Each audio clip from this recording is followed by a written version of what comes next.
여호수아 5장에서 13절에서 15절입니다. 함께 읽겠습니다. 여호수아가 여리고에 가까이 있을 때에 들어 본즉 한 사람이 칼을 베어 손에 들고 와서 멈춘지라. 여호수아가 나아가서 그에게 이르되 너는 우리를 위하냐 우리의 적들을 위하냐 하니 그가 이르되 나아가 여호와의 뜻을 생각하고 하는지라. 여호수아가 물을 가리고 돌을 저주하고 그에게 이르되 내 주여 종에게 무슨 말씀을 하려 하시니까. 여호와의 뜻의 대장이 여호수아에게 이르되 내가 가서 죽을 것이라. 내가 성 무슨 무엇을 하냐 하니 여호수아가 그대로 행하니라. 이것은 하나님의 말씀입니다.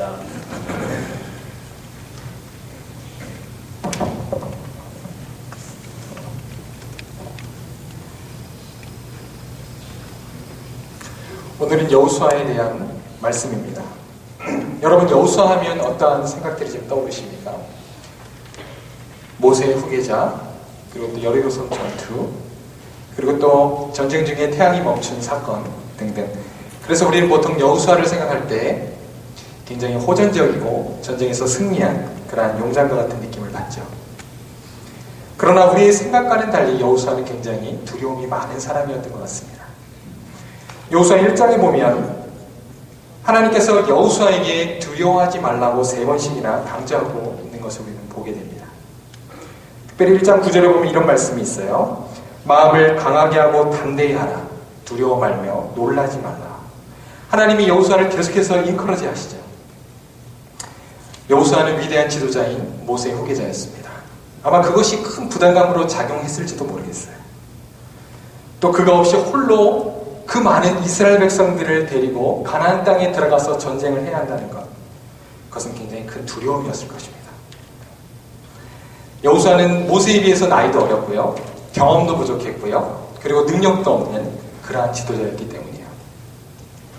그렇다면 오늘 우리가 잠시 여호수아에 대한 말씀을 나누게 될 텐데, 하나님께서 두려움의 한가운데 있던 여호수아를 과연 어떻게 승리하는 삶으로 인도하셨는지 잠시 묵상해 보았으면 좋겠습니다. 먼저 당시 이스라엘 역사를 좀 간단히 여러분에게 좀 나누려고 합니다. 우리가 잘 아는 것처럼 모세와 이스라엘 백성들이 드디어 홍해를 건넙니다. 그리고 애국 군사들은 그 물에 다 죽게 되죠.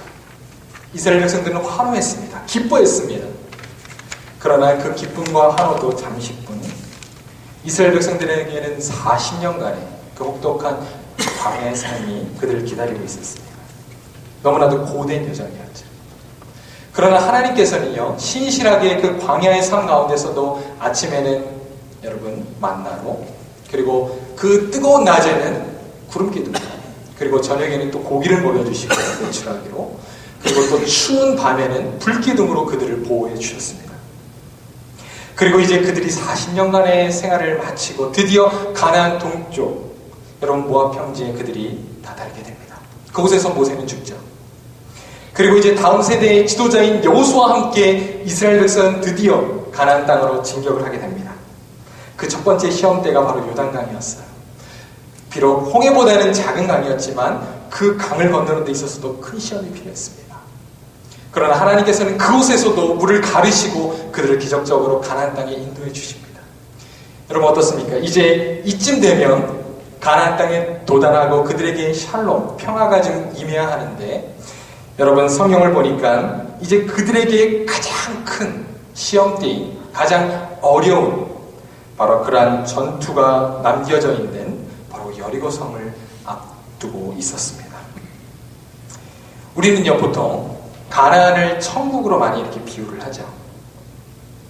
어쩌면 우리의 인생이 천국에 가기 전까지 마치 이스라엘 백성들과 같이 참 비슷하지 않는가라는 생각을 해보게 돼요.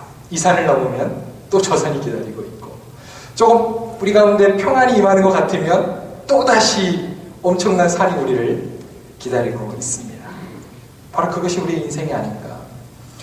우리가 천국에 들어가기 전까지 쉼이 없는 인생을 우리는 살아가고 있는 것 같습니다. 그래서 우리도 늘 여호수아와 같이 긴장하고 두려움 가운데 살아가는 인생이 바로 우리의 모습이 아닌가 생각해 보게 됩니다.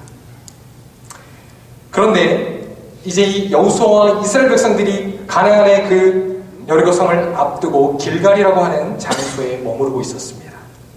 그런데 이곳에서 하나님께서 뜻밖의 명령을 해주시죠. 그것은 바로 길갈에서 너희가 이제 전투를 앞두고 전쟁을 준비하고 무기를 정비하라, 그런 명령이 아니었어요. 어떤 명령이었냐면 할례를 행하라는 것이었습니다.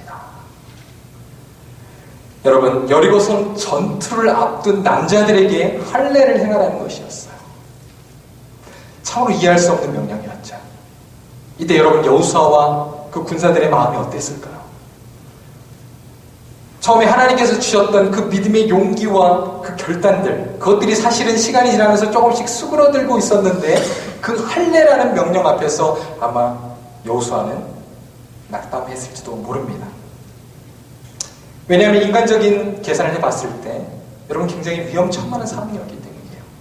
만약에 가나안 적군들이 이 첩보를 듣고 먼저 길갈에서 이스라엘 백성들을 쳐들어 온다고 한다면 그들은 다 전멸당할 수 있는 그런 아주 위험한 상황이었던 것입니다. 그러나 다행히도 얼마간의 시간이 흐르죠. 여호수아서 5장 12절에 보면 이런 말씀이 있습니다. 그 해에 가나안 땅에 소출을 먹었더라 그랬어요. 얼마간의 시간이 흘렀다는 것이에요. 다행히도 아무런 어려움 없이. 그리고 이제 드디어 난공불락의 성인 여리고성 전투를 앞두고 있었습니다. 여호수아의 마음은 점점 더 불안해졌을 것입니다. 13절에 여호수아가 드디어 이제 여리고성 바로 코앞에 다다르게 됩니다. 그런데 여기서 여호수아의 불안함이 최고조에 오르는 그런 일을 당하게 됩니다. 직면하게 돼요. 그것은 바로 무엇이냐면 오늘 본문에 나오는 한 사람을 만나는 일이었습니다.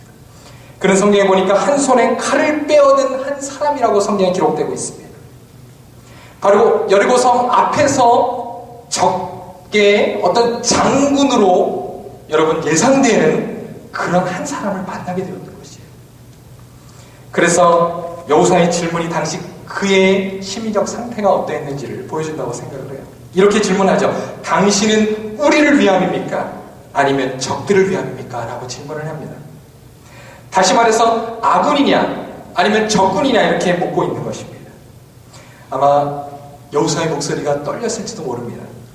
만약 아군이라면 여호수아는 전쟁을 앞두고 천군만마를 얻는 그런 호재를 만나는 것이지만 만약 그가 적장이라면 여기서 큰 위기를 당하는 그러한 큰 어려운 상황이었기 때문입니다. 그러나 신기한 것은 그 사람이 여호수아의 질문에 대해서 여러분 동문서답하고 있다고 하는 사실입니다. 나는 여호와의 군대 장관으로 여기에 왔노라라고 이야기하고 있어요. 여러분, 이 대답의 의미가 무엇입니까? 나는 너의 편도 아니고 적군의 편도 아니다. 바로 하나님의 명으로 나는 하나님의 편이다 라고 이야기하고 있는 것입니다. 우리는 보통 여호수아처럼 누군가 우리의 편이 되어주기를 기대하죠. 심지어 하나님마저도 내 생각대로 그리고 내 계획대로 내 편이 되어주기를 그렇게 바란다는 것입니다. 우리의 신앙생활 가운데도 우리의 자신을 좀 잘 돌아보면 우리의 기도 제목이 어떻습니까? 우리의 기도의 습관들, 또 신앙의 습관들, 그래 우리의 관계의 모습들, 인간관계들 다 좀 살펴보면 내 중심적인 신앙의 모습으로 살아갈 때가 많이 있다는 것입니다. 그러나 우리의 생각처럼 하나님께서는 우리의 편이 되어주시기보다는 오히려 오늘 군대 장관의 말처럼 우리가 하나님 편에 서기를 원하신다는 사실입니다. 나는 여호와의 명으로 이 자리에 왔노라 그랬어요. 그리고 군대 장관은 여호수아에게 이런 명령을 하죠. 내 발에 신을 벗으라고 말합니다. 여러분, 이 장면이 어디서 많이 본 장면 아닙니까? 어디서죠? 맞습니다. 바로 모세가 하나님께 이스라엘의 지도자로 부름받을 때 바로 하나님께서 그에게 말씀하셨던 똑같은 명령이었죠. 가시떨기 나무 앞에서 내 발에 신을 벗으라 그랬잖아요. 여러분, 우리 대한민국, 특별히 한국 사람들은 신을 벗는 문화예요. 물론 미국 사람들은 그렇지 않지만 사실 신을 벗는다는 것이 우리에게는 순종하기 그리 어려운 일이 아닙니다. 그러나 아시겠지만 사실 전쟁을 앞둔 군사들에게 있어서 여러분 군화를 벗는다. 아마 우리 군대를 갔다 온 남자분들은 다 이해를 하실 것입니다. 그것은 마치 그가 만약 적군의 장수라면 전쟁을 포기하라는 의미입니다. 군화를 벗었다가는 죽을 수 있는 상황이에요. 전쟁에서 항복하라는 그러한 의미인 것입니다. 그러나 여호수아는 그 앞에서 신을 벗죠. 그러면서 군대 장관이 이렇게 말합니다. 내가 선 곳은 거룩한 땅이라. 여러분, 그 의미가 무엇일까요? 그가 선 여리고성 그 지역이 거룩한 땅이라는 의미일까요? 이스라엘 여행을 가보면요, 우리는 보통 이스라엘 여행을 성지순례라는 이야기를 많이 합니다. 그렇죠? 아마 갔다 오신 분들도 있고 그렇게 들어보신 분들도 있을 거예요. 그러나 사실 그것은요, 잘못된 표현이에요. 왜냐하면 이스라엘 땅만이 거룩한 땅이 아닙니다. 바로 하나님의 임재가 있는 그 어디나 그 어느 곳이나 바로 모두 거룩한 장소이기 때문이죠. IVP에서 나온 소책자 내 마음 그리스도의 집이라고 하는 책이 있어요. 거기에 저자인 로버트 머머는 그 작은 책에서 이렇게 말합니다. 우리가 예배드리는 교회, 그러니까 예배당뿐만 아니라 우리가 매일 일하는 사무실이, 그리고 우리의 서재가, 우리의 주방이, 그리고 우리의 거실이, 그리고 우리의 작업실이, 그리고 우리의 침실이 그 어디나 거룩한 장소가 되어야 한다라고 그런 이야기하고 있습니다. 또 우리가 여러분 잘 아는 찬송가 가사에도 이런 가사가 있지요. 제가 잠시 불러보겠습니다. 할렐루야 찬양하세 내 모든 죄 사함받고 주 예수와 동행하니 그 어디나 하늘나라.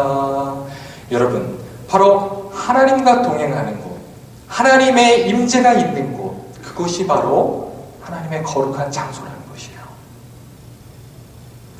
오늘 본문의 군대 장관은 여호수아에게 매우 중요한 말씀을 지금 해주고 있는 것입니다. 너가 가서 차지할, 싸워서 승리할 그 가나안 전투는 너에게 전쟁에서 이길 만한 힘과 능이 있느냐의 싸움이 아니라는 것이, 바로 내가 하나님의 편에 섰느냐 아니냐의 싸움이라는 것입니다. 바로 너의 싸움은 거룩한 싸움인 것을 바로 이야기해주고 있는 것이죠. 여러분, 바울 사도, 특별히 로마서 12장 2절에 바울 사도는 이렇게 말하고 있습니다.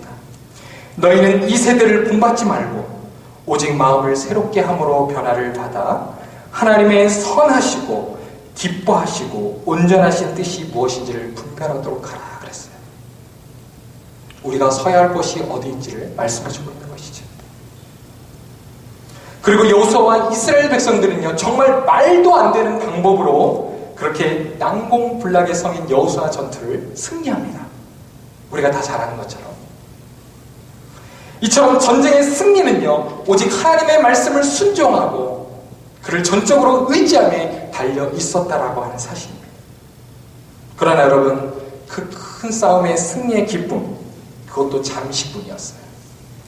어이없게도 그 다음 전쟁인 여러분 작은 성인 아이성 전투에서 이스라엘 백성들은 어떻게 됩니까? 그들은 패배하게 됩니다. 이때 여호수아는 옷을 찢고 무릎을 꿇고 비통하게 되죠. 여러분, 아무도 패배할 것이라고 이상하지 못했던 그 아이성 전투에서 그들이 패배한 이유는 무엇이었을까요?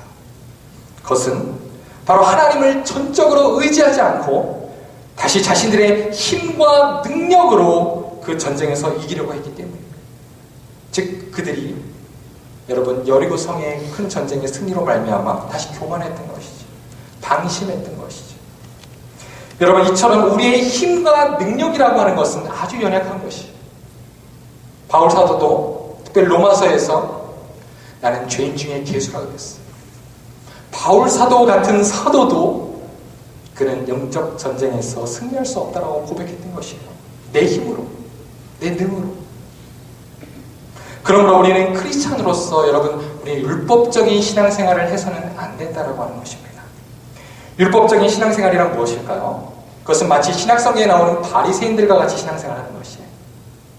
자신의 행위를 자랑하고, 그리고 외식적이고 누구에게 보이기 위한 신앙생활, 그리고 남과 비교하는 그러한 신앙생활을 해서는 안 된다는 것입니다.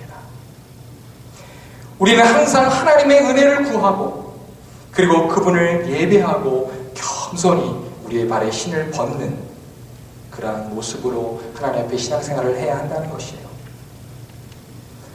저는 지금 이제 아까 잠시 소개해드렸던 소책자의 마지막 부분을 이 시간 여러분과 함께 조금 더 읽어드리고 오늘 말씀을 좀 이제 정리하려고 하는데요. 이 내용이 오늘 말씀의 중요한, 우리의 삶의 현장에서 거룩한 싸움을 하는 데 있어서 중요한 또 적용이 되었으면 좋겠습니다. 잠시 한번 화면 좀 올려주세요. 명의 이전. 여러분 눈으로 따라오시면 되겠습니다. 제가 좀 읽겠습니다. 그 후에 내게 한 가지 생각이 들었습니다. 나는 속으로 말했습니다. 나는 이제껏 그리스도를 위해 나의 이 마음을 깨끗하게 하고 그분께 쓸모있게 되기 위해 노력해왔으나 매우 힘든 일이야. 내가 어느 한 방을 청소하면 다른 방에 다시 먼지가 쌓인다. 내가 2층을 청소하기 시작하면 1층이 벌써 먼지투성이가 되어 있어. 나는 정결한 마음과 순종의 삶을 계속 유지하느라고 너무 피곤하고 지쳐있다. 나는 그것을 감당할 수가 없다. 그래서 나는 갑자기 질문을 드렸습니다.